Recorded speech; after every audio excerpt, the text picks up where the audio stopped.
भगत सिंह का जन्म कहाँ हुआ, पिता का क्या नाम था, माता का क्या। तो पिता का नाम किशन सिंह था और माता का नाम विद्यावती।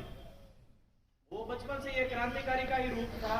यूं भी कहा जाता है कि वो स्कूल की पढ़ाई के अलावा भी 50 किताबें 12-13 साल की उम्र में ही पढ़ चुके थे। 50 किताबों में जो राष्ट्र की भावना थी, कोई छोटी मोटी किताबें नहीं थी। उनको किताबें पढ़ने का बहुत ज्यादा ही शौक था। और एक तरफ से यूं माने कि वो उस वक्त के आइंस्टीन माना जाते थे। 4 भाषाओं का ज्ञान था, संस्कृत का भी था और साथों साथ उनको अंग्रेजी भी आती थी और फराटेदार अंग्रेजी आती थी जो स्पोकन इंग्लिश में चलती है। तो बात यह है कि उस वक्त की उनके गुरु बताए जा रहे थे लाला लाजपत राय। वो गरम दल के नेता थे। तो गरम दल के नेता साइमन कमीशन का विरोध करते हुए जब लाहौर में एक लाठी चार्ज में मारे जाते हैं, तो हकीकत बात तो यह भी थी कि वो उनके गुरु थे, लेकिन गुरु और चेले की बिल्कुल बनती नहीं थी, क्योंकि गुरु एकदम आस्तिक टाइप के थे और ये जो भगत सिंह थे वो नास्तिक टाइप के। नास्तिक टाइप होने की वजह यह भी थी कि ये नहीं मानते थे कि भाई हम किसी को मारे बिना भगवान में आस्था रख के हम अंग्रेजों को यहाँ से भगा सकते हैं। ये मानते थे कि किसी से लड़ना पड़ेगा, मारना पड़ेगा, और भगवान है लेकिन भगवान के भरोसे बैठ के आजादी ले ले ये भी कोई जरूरी नहीं है। तो उन्होंने एक साहित्यक एक बुक्स थी the lost leader, Lord brownie के द्वारा लिखी गई। उस पुस्तक के आधार पर उन्होंने उस लाहौर में पर्चे छपा दिए कि जो लाला लाजपत राय है ये अच्छा नेता नहीं है, हालांकि गुरु है लेकिन ये अच्छा नेता नहीं है। इस वीणा के तार के बिना ही हम आजादी दिला सकते हैं, इतनी आवश्यकता नहीं है कि इनके सरों पर ही बैठे रहे। इस घटना के बाद में ये बात बताई थी कि लाठी चार्ज में लाला लाजपत राय की मृत्यु हो गई थी। फिर देखो गुरु होने के भाव से उन्होंने लाला लाजपत राय की मृत्यु का बदला लेने के लिए एक संगठन तैयार किया और वो संगठन जा पहुंचा लाहौर।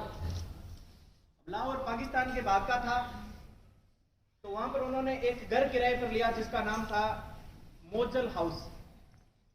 और वहां गए कौन कौन थे? 5-7 बंदे गए, जिसमें से भगत सिंह, राजगुरु, जयदेव, शिव कपूर, चंद्रशेखर आजाद थे। सुखदेव नहीं था साथ, वो बाद में दी थी ना। ये बंदे साथ में गए थे लाला लाजपत राय की मृत्यु का बदला लेने के लिए, और बदला यह था कि उनकी जो मृत्यु का जिम्मेदार था वो था लॉर्ड स्टोक। लॉर्ड स्टोक को मारने की प्लानिंग थी वहां पर जाके, क्योंकि वहां पर लॉर्ड स्टोक का ऑफिस था। और वहां पर ऑफिस में वो घर किराए ले लिया, अंग्रेजों की वेशभूषा में ही थे लगभग, वहां पर रह रहे थे। और 2 लोगों को वहां पर रैगिंग करने के लिए भेजा, जिनका नाम था जयदेव कपूर और शिव। उन दोनों लोगों ने वहां पर 10-12 दिन तक रैगिंग की थी। उन्होंने यूं पता लगा लिया कि जो स्टोक है वो गाड़ी लेके आता है, इस टाइम आता है, इस टाइम जाता है, पूरी बायोस्ट्री उसकी तैयार कर ली।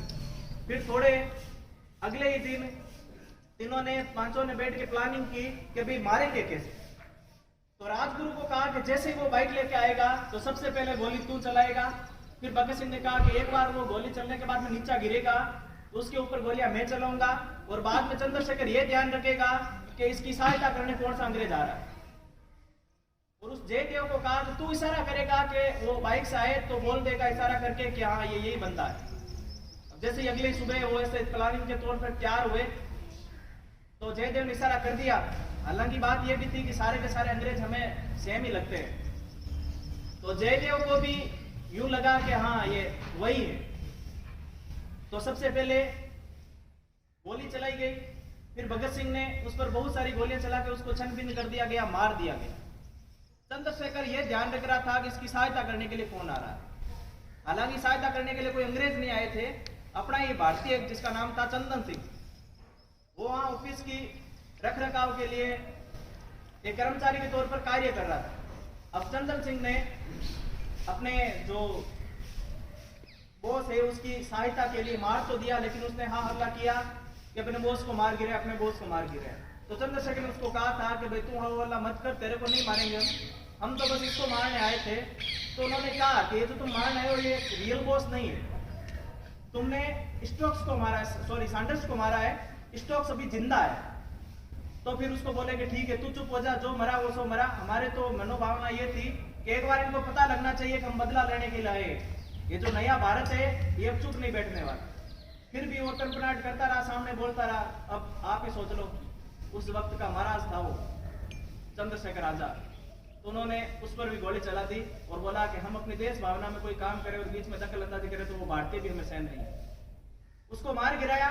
और फिर उसमें एक नाम था, एक राठौड़ था, जो जीप लेके तैयार था उन तीनों को वापस वहां से भगाने के लिए। मतलब एक फिल्म स्टोरी जैसा था, 3 लोग मारने के लिए गए थे, एक जीप स्टार्ट करके तैयार हुआ था और वो उसको भगा रहा। तीनों भाग के आ गए और आके अपने उस मॉडल हाउस में बैठ गए। फिर चाय पानी पी, कुछ ठंडा बंड हुई कि भाई हाँ बदला ले लिया, एक विलन तो मर गया। फिर उन्होंने देखो यूं हुआ कि वहां के जो मतलब देखा था, किसी ने देखा था तो और किसी को नहीं पहचाना, इतना शौक पहचानियो क्या एक चोटी वाला बाबू आयो साहब। बस यही हुआ था कि एक सिख जरूर था, तो वहां के लोगों को, सिख लोगों को पकड़ के लेके आए और बोले कि भाई तूने मारा क्या, तूने मारा क्या। इधर भगत सिंह भी वैसा ही रूप था, भगत सिंह के रूप के कारण ही वैसी जांच पड़ताल चल रही थी। तो भगत सिंह ने एक नाई था, जुग्गू नाई नाम, उस नाई को बुलाया और नाई को बुला के उस वक्त सबसे पहली बार उसने कटिंग करवाई थी एकदम पूरा। समझ गए कौन सी कटिंग? फिर वो टोपी लगानी शुरू की थी और मूंछों के दाव लगाने शुरू किए थे। उस वक्त पहले वो अपने बाल लंबे रखते थे, फिर उसने पूरा मुंडन करवा लिया और एक वो अंग्रेजी टोपी पहन ली। उस वक्त से वो यूं लगा वहां के लोगों को कि ये हालांकि अंग्रेज ही है, क्योंकि गोरे चिट्टे पहले से ही थे, एकदम टकले हो गए, टोपी पहन ली अंग्रेजों वाली जो गोल। उस बाद में वहां से वो रवाना हुए जाने के लिए। चंद्रशेखर को बोला तुम भी चलो कि नहीं, हम नहीं चलने वाले, कि क्यों, कि हम तो आजाद थे, आजाद हैं और आजाद ही रहेंगे। तो फिर यहाँ से भागने का कोई तरीका, कि उनको तरीका ये मिला कि हरिद्वार के लिए कोई पंडित की कोई टोली जा रही थी, तो चंद्रशेखर आजाद तो महाराज थे, महाराज की वेशभूषा पहन के उनके साथ शामिल हो गए। और ये भगत सिंह भी वापस रिटर्न करने लगे वहां से। अब अंग्रेजों जैसा ही रूप हुलिया था, वहां से रिटर्न कर लिया। अब बाद में काफी साल का अंतराल, मेरे को इतना कन्फर्म याद नहीं है, सने बहुत कम याद है। तो थोड़े टाइम बाद में यूं हुआ कि वो संसद में बम फेंकने का निर्णय लिया। अब बम फेंकने का निर्णय लिया तो बोला अभी बम फेंकेंगे, किसी ने रोका टोका, अभी तो पूरा कांड करके आया है, अभी पहला वाला केस में तेरा नाम नहीं है, अच्छा है, नहीं तो तू गिरफ्तार होगा। तो बोला जो होगा सो देखा जाएगा, पर मैं तो जाने वाला, बताओ साथ में कौन कौन चलेगा। तो राजभर क्या, पचाला 10-12 लोगों ने क्या, हाँ चलेंगे। तो अंग्रेजी आती है कि नहीं आती है, तो फिर वहां पर क्या करूं, क्योंकि वहां पर जज के सामने आपको बयान देने पड़ेंगे कि भाई क्यों आए और बम क्यों फेंक रहे हो। तो फिर पहले तो सुखदेव को पूछा अंग्रेजी आती है कि नहीं, अंग्रेजी तो नहीं आती, मराठी आती है, तो मराठी से काम नहीं चलने वाला। फिर राजगुरु को पूछा, वो भी मना कर दिया कि मेरे को भी अंग्रेजी नहीं आती। तो वहां पर जैसा बेहजी ने बताया था कि वो बीके बोस जिसको कहते हैं, बंटुकेश्वर नाम था उसका, बंटुकेश्वर नाम था, उनको बड़ी अंग्रेजी फराटेदार आती थी, वो बंगाली थे, वहां के उस जमाने में बंगाली लोग को अंग्रेजी बड़ी धाकड़ आती थी। तो उस बंटुकेश्वर को साथ में लेके गए, दोनों ने वहां पर बम फेंका। जो ही बम फेंकने का भी निर्णय यह हुआ था कि हम बम फेंकेंगे तो किसी लोगों की मौत नहीं होनी चाहिए, हम बस इनको एक धमाके के माध्यम से ये चेतावनी देकर चाहते हैं कि भाई हम पीछे नहीं हटने वाले, हम आपका सामना करने के लिए तैयार हैं। वो जैसे ही भगदड़ मची, किसने फेंका, इन्होंने पहले ही बोला है सर हमने फेंका। तो उन्होंने दोनों को गिरफ्तार कर लिया। गिरफ्तार करने के बाद में वहां पर इनको जेल में डाल दिया गया। अब थोड़े दिन बाद में वहां पर भूख हड़ताल चली। भूख हड़ताल में, और जतिंद्र दास या जमन दास ऐसा कुछ नाम था उसका, कंफर्म नहीं, अलग अलग इतिहासकार उपन्यास में अलग अलग नाम आता है। तो सबने एक बार तो भूख हड़ताल की। भूख हड़ताल करने के पश्चात 64 दिन की भूख हड़ताल करना कोई एक सामान्य बात नहीं होती। तो 64 दिन की भूख हड़ताल करने वाला ये यतीन्द्र दास या जमन दास नाम का कोई एक आदमी था। वहां की उसकी मृत्यु के बाद में उसको कोलकाता लेके आया गया। तो उस जो लाश थी, लाश की भी फूलों से बारिश करके उनका स्वागत किया जा रहा था। तो उन्होंने सोचा भाई कि मर गया तो भी इतना ये अपने मन में भाव रख रहे हैं, तो पता नहीं अंदर के जो लोग बैठे हैं वो हमारा क्या हाल करें। उस वक्त 11 लोग थे अंदर, जिसमें से 8 को तो कारावास लंबा समय का दिया हुआ था और 3 लोगों को फांसी की सजा सुनाने का निर्णय दिया हुआ। अब वो वापस आए। वापस आने के पश्चात उनको कहा भाई तैयार हो जाओ, तुम्हें तो फांसी 24 तारीख को ना देके 23 तारीख को ही देंगे। तो फिर राजगुरु और सुखदेव ये दोनों एकदम पूरे उस वक्त मस्ती के मूड में थे कि भाई रात तो सोने दो, सुबह दे दी जो नींद लेनी आ। तो फिर बोला कि नहीं बाहर आ जाओ कि नहीं आएंगे। तो अपने जो हवालात थी उसके अंदर से गेट बंद कर लेते हैं और बोला सुबह उठा देना, वो भी 8 बजे के बाद।